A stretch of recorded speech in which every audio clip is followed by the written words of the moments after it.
Hello and welcome. If you haven't figured it out yet, today we're going to be talking about Coco. Coco was directed in 2017. It came out, again, same year as Cars, but Cars was in the summer and Coco was in Thanksgiving season, and I did not get a chance to see it in the theaters, although I really wanted to.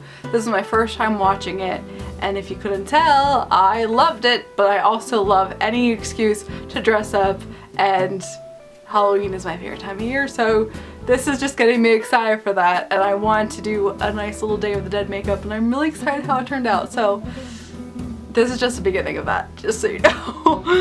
But we're going to talk about Coco today. Oh my gosh, it was a fantastic film, and I bawled, I cried so much from it. It was so sweet, and the story was so wonderful. It worked so well. It's about a boy, Miguel, whose family hates music and he just wants to be a musician. I know I'm not supposed to love music. No music! No music! And he goes on the hunt to try to play and be a musician behind their backs, but also ends up in the world of the Day of the Dead with all his ancestors, and he has to go on a journey to find a family blessing, to find who he thinks is his great-great-grandfather, the best, greatest musician ever. And it's a really fun adventure. I was completely hooked the entire time. The scenery and the sets that they did were beyond gorgeous. There was so much color, and it just gave you such an amazing look into Mexican culture.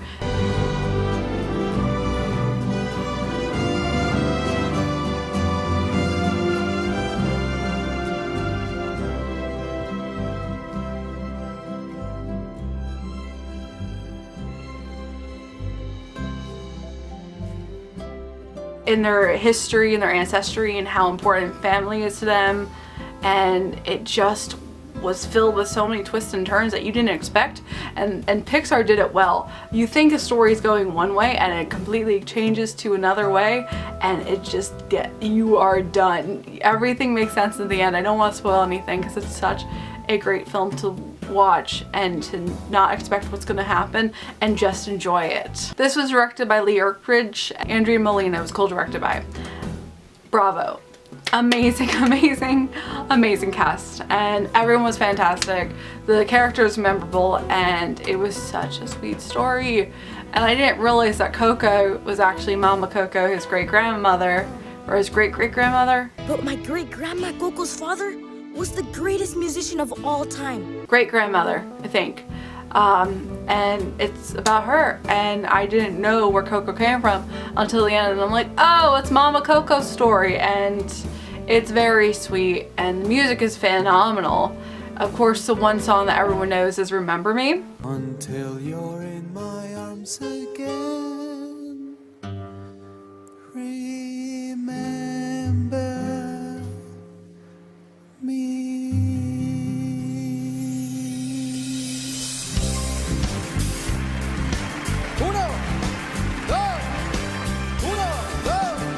Remember me,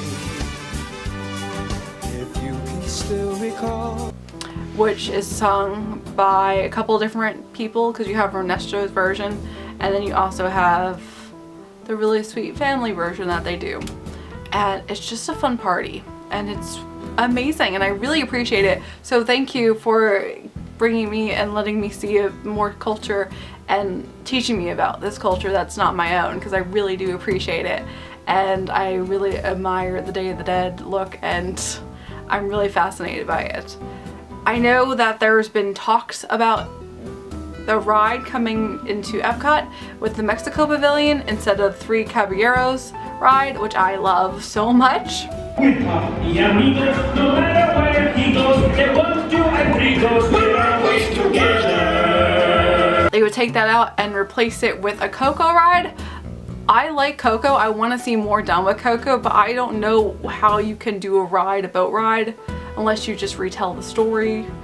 It seems like it's such a great story, but it wouldn't translate well into a ride.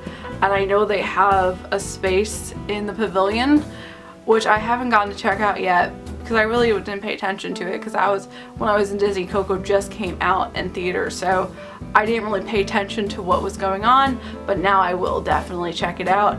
But I think it'd be cooler if they did more with the pavilion, but did it separate and still kept the 3 Caballeros, because I love that ride so much. Don't take that away, please. But I definitely agree that Coco needs a lot more recognition, and I do understand the hype of Coco, and I am definitely a fan. We have one more film on our list to talk about, and then that wraps up Pixar month. And tomorrow we're going to be talking about Pixar's newest release with The Incredibles 2. So it all has come down to this. So stay tuned, and as always, I hope you have a magical day, and I will see you real soon.